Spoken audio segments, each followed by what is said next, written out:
Salut et merci de prendre le temps d'écouter ce podcast. J'ai choisi de t'appeler Théophile. En grec, c'est aimer de Dieu. Je te conseille d'écouter les épisodes dans l'ordre. Tu verras, ça prend tout son sens. Bonne écoute Théophile.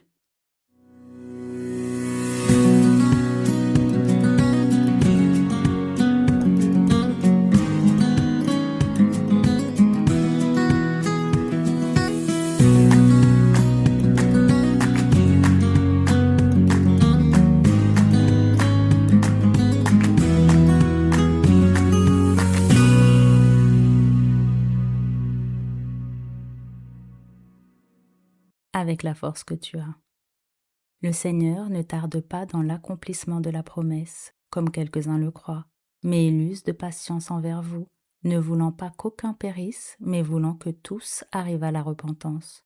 Le jour du Seigneur viendra comme un voleur. En ce jour, les cieux passeront avec fracas, les éléments embrasés se dissoudront, et la terre, avec les œuvres qu'elle renferme, sera consumée. 2 Pierre 3, versets 9 et 10. Ok, cher Théophile, voilà ta carte de visite. À la croix, les serviteurs de Dieu entrent dans une alliance qui ne fait aucune trêve avec le mal. Ils sont une compagnie guerrière, dont la défense est ferme et l'attaque féroce. À genoux, Théophile. Encore une fois, pour les gens du fond qui n'étaient pas concentrés. À la croix, les serviteurs de Dieu entrent dans une alliance qui ne fait aucune trêve avec le mal. Ils sont une compagnie guerrière, dont la défense est ferme et l'attaque féroce. À genoux, Théophile. Quoi, tu te sens faible? Alors écoute ça. L'Éternel se tourna vers lui et dit, « Va avec cette force que tu as. N'est-ce pas moi qui t'envoie ?» Juge 6, verset 14. C'est la carte de visite de tout chrétien, Théophile. Alors garde ça en tête, d'accord? Très bien. J'avais annoncé au début de cette saison qu'on irait au cœur du problème, n'est-ce pas? Ok. Alors voilà ce que j'appelle le cœur du problème. C'est tous les dangers, ou plutôt toutes les attaques combinées lancées par l'ennemi au cours des derniers instants de cette planète. Ces attaques sont ciblées. Jésus les avait annoncées en disant « Ce qui arriva du temps de Noé arrivera de même au jour du Fils de l'homme. Les hommes mangeaient, buvaient, se mariaient et mariaient leurs enfants, jusqu'au jour où Noé entra dans l'arche. Le déluge vint et les fit tous périr.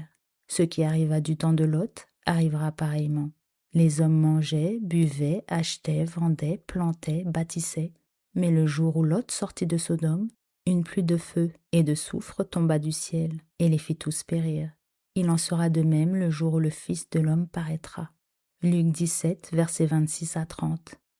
Tu te souviens? On en avait parlé dans l'épisode « Quand cela arrivera-t-il » ? Ce que Jésus prédit ici, c'est que la fin serait un temps où les chrétiens fréquenteraient n'importe qui, se mettraient en couple n'importe comment et se marieraient avec quiconque leur plaît, ce qui, à l'instar des antédiluviens, mènera les enfants de Dieu à une perte d'identité, car ils se seront liés intimement à la postérité du serpent, comme pour tenter d'obtenir le meilleur des deux mondes. Mais c'est précisément ce qui précipitera le monde entier dans le chaos, tout comme au temps de Noé. Un temps où la décadence deviendrait romantique, où les interdits ne seraient plus vraiment tabous au sens premier du terme, et ce, même au sein de la société. Le tout dans une ambiance du tout est permis et tout est possible, façon Sodome et Gomorrhe. Un temps où l'Église aurait l'apparence de la piété tout en reniant ce qui en fait la force, ce qui aboutirait à une présomption dangereuse de la part des chrétiens. Plusieurs me diront en ce jour-là, « Seigneur, Seigneur, n'avons-nous pas prophétisé par ton nom? N'avons-nous pas chassé des démons par ton nom? Et n'avons-nous pas fait beaucoup de miracles par ton nom? » Alors, je leur dirai ouvertement, « Je ne vous ai jamais connu. Retirez-vous de moi, vous qui commettez l'iniquité. » Matthieu 7, versets 22 et 23. Si ce que je dis n'est pas clair pour toi, alors je te renvoie à l'épisode « Quand cela arrivera-t-il » ? Regarde bien, Théophile, on y est. Ce que tu vis, tes combats, ce que tu vois tout autour de toi, les choix erronés d'une grande majorité des chrétiens, dont l'entourage supportera les effets par ricochet, et ceux dans la tiédeur générale et dans la plus grande indifférence de l'Église. Tout ça, ce sont juste des signes prophétiques, Théophile, rien d'autre. Des signes qui montrent que la fin des temps est là, et que tout s'accélère, tout s'accentue, comme la Bible l'avait prévu. Et si d'une manière ou d'une autre, tu t'es reconnu dans l'un des sujets abordés dans les derniers épisodes, alors regarde ton écran, Théophile.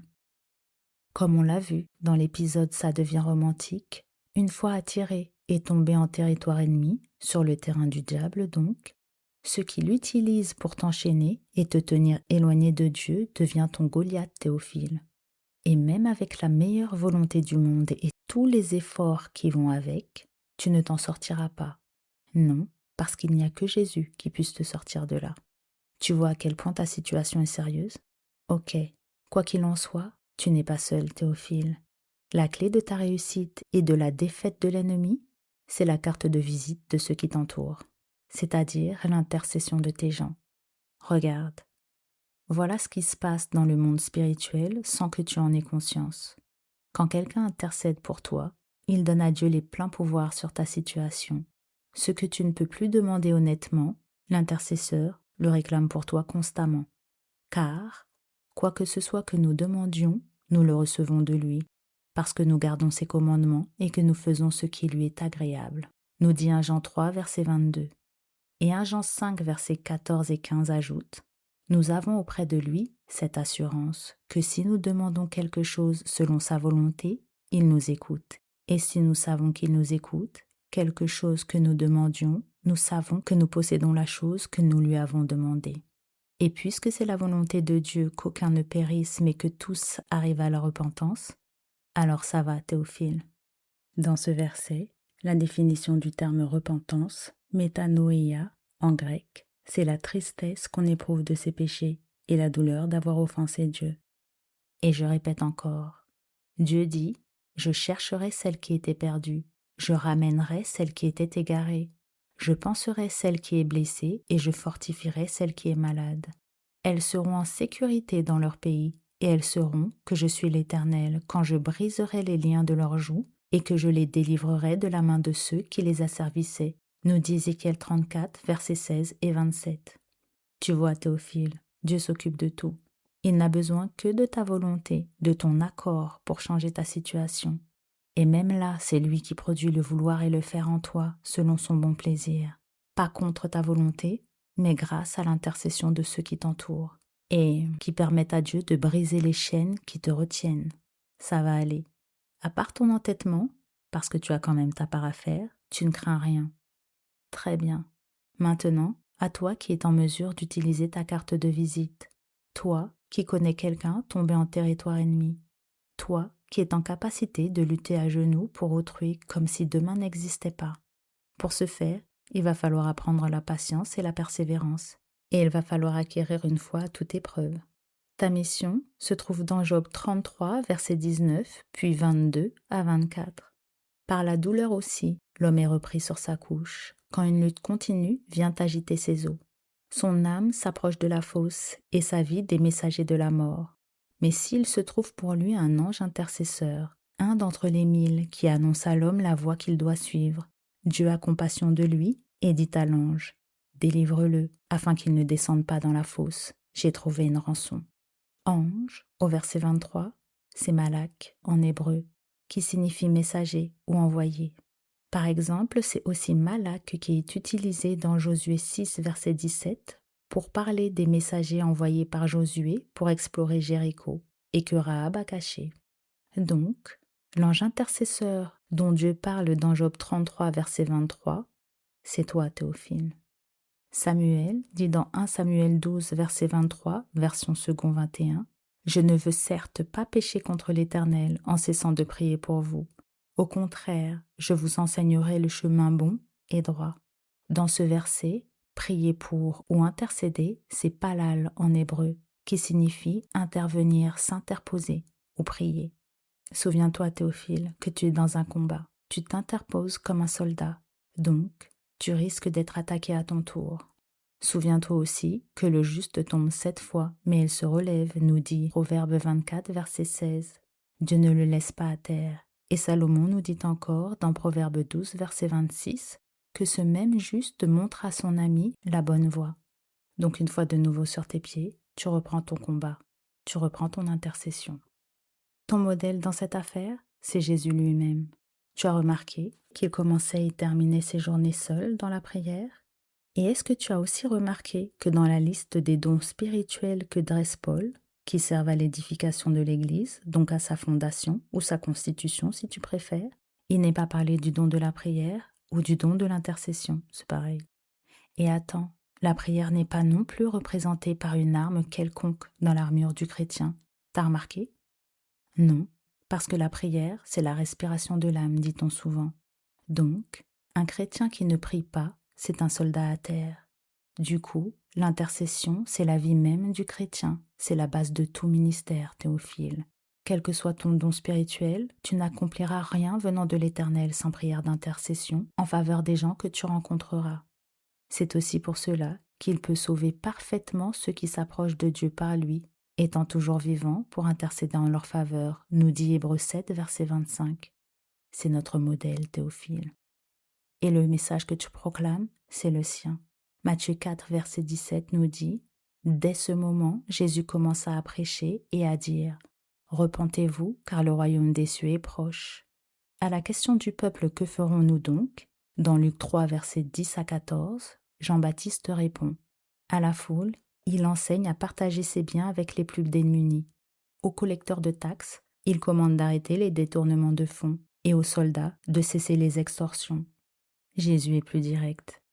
Lui interpelle le jeune homme riche et lui dit « Va, vends tout ce que tu possèdes et suis-moi. » Autrement dit, abandonne tout et vis pour moi. Et la même invitation avait été lancée aux disciples auparavant. C'est aussi ça la repentance, Théophile. Changer de mentalité ou d'esprit, c'est pareil, et donc changer de vie. Jésus a vécu pour nous, à nous de vivre pour lui maintenant. Et la force que tu as, c'est le Saint-Esprit, Théophile. Romains 8, versets 26 et 27 nous dit « De même, aussi, l'Esprit nous aide dans notre faiblesse, car nous ne savons pas ce qu'il convient de demander dans nos prières. Mais l'Esprit lui-même intercède par des soupirs inexprimables. Et celui qui sonde les cœurs connaît quelle est la pensée de l'Esprit, parce que c'est selon Dieu qu'il intercède en faveur des saints. » Bon, soyons honnêtes, la plupart d'entre nous sommes encore en plein apprentissage. Du coup, tout en intercédant, certains ont tendance à souffrir de la situation des gens qui leur sont proches, allant même jusqu'à en être affectés physiquement. Je connais ça. Mais ce que j'ai appris récemment, c'est qu'à partir du moment où tu présentes les difficultés d'autrui à Dieu, il y a un transfert. Ça devient son problème, car celui qui vous touche à la prunelle de son œil, nous dit Zacharie 2, verset 8. Tu vois, ça devient personnel. Alors il n'y a aucune raison de se préoccuper de quelque chose dont Dieu s'occupe. Aucune. Il faut juste continuer à intercéder patiemment. Et quel que soit le résultat, Dieu gère pour le mieux. Même ta douleur.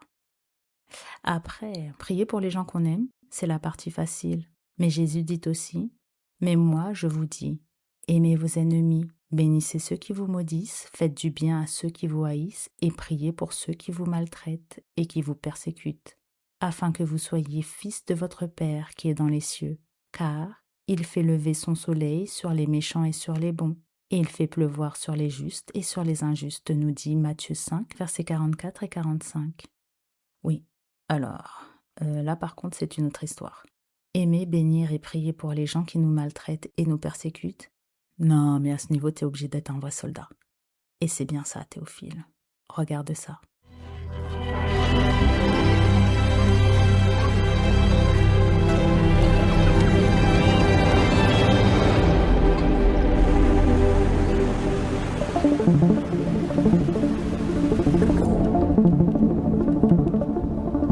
Peu à peu, les anges répondront à leurs nombreuses questions sur leur vie terrestre. Ils verront clairement comment chaque petite décision et les prières ferventes des autres ont eu des conséquences éternelles. Les batailles spirituelles invisibles qui faisaient rage autour d'eux seront enfin comprises. Et comment leur influence a touché tant de vies.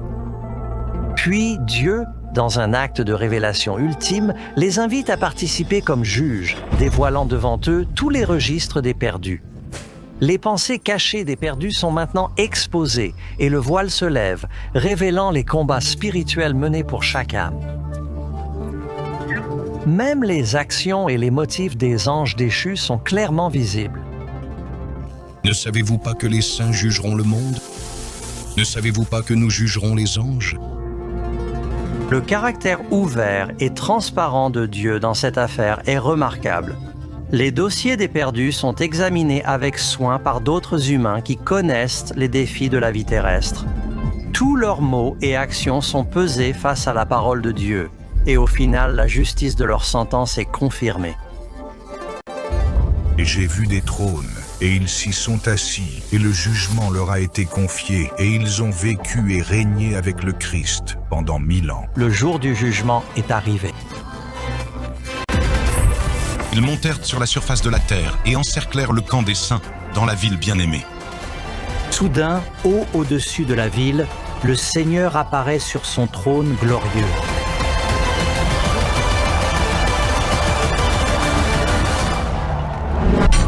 Tous les plans de guerre faibles des méchants sont immédiatement arrêtés. Puis j'ai vu un grand trône blanc, et celui qui y siégeait, devant qui la terre et les cieux s'enfuirent, et nulle place ne fut trouvée pour eux. Et j'ai vu les morts, petits et grands, debout devant Dieu, des livres furent ouverts, et les morts furent jugés selon leurs œuvres. Alors qu'ils tremblent devant la gloire de Dieu, leur vie défile devant eux. Les perdus prennent douloureusement conscience de chaque péché qu'ils ont commis. Ils se rappellent chaque fois où ils ont fait taire leur conscience, chaque fois qu'ils ont ignoré les appels du Saint-Esprit. Certains sont morts en croyant avoir réussi à cacher leurs meurtres, crimes et vices aux yeux de tous. Ils vivent les paroles de Jésus dans Luc 12, « Car rien de couvert ne sera pas révélé, ni caché qui ne sera connu. » Devant le panorama de leur vie, chaque âme perdue comprend qu'elle a, par son propre choix, rejeté le salut.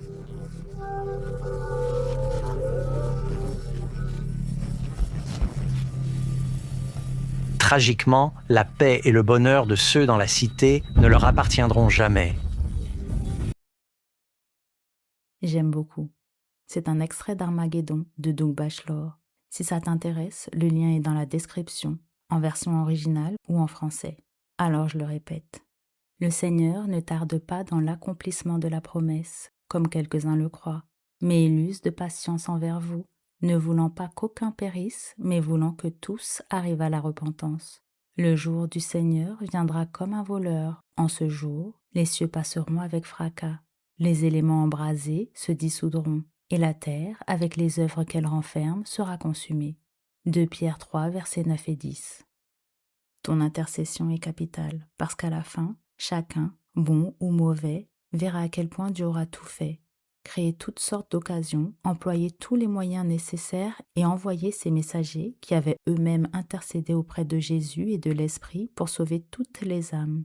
En intercédant pour tes ennemis, certains pourraient être sauvés. Et tu prouves aussi la volonté de Dieu de sauver tout le monde, même les perdus s'il était possible. Et grâce à cette intercession, en partie, le jugement de Dieu et ses conséquences seront déclarés justes par tous. Très bien. Surtout n'oublie pas que je palale, c'est-à-dire que j'intercède pour toi, Théophile. Ok. Moi, j'ai choisi d'apprendre à vivre dans l'invisible, dans le monde de l'intercession, le monde d'un soldat du Christ donc. Et c'est surtout le monde de la foi, là où tout ce qu'il dit, je le crois, et ce qu'il a promis, je le vois, avant même que ça ne soit. Et toi? Bon courage, Théophile. Merci pour ton écoute, Théophile. J'espère que ça t'a plu. Si oui, n'hésite pas à partager. Et moi, je te dis à la semaine prochaine.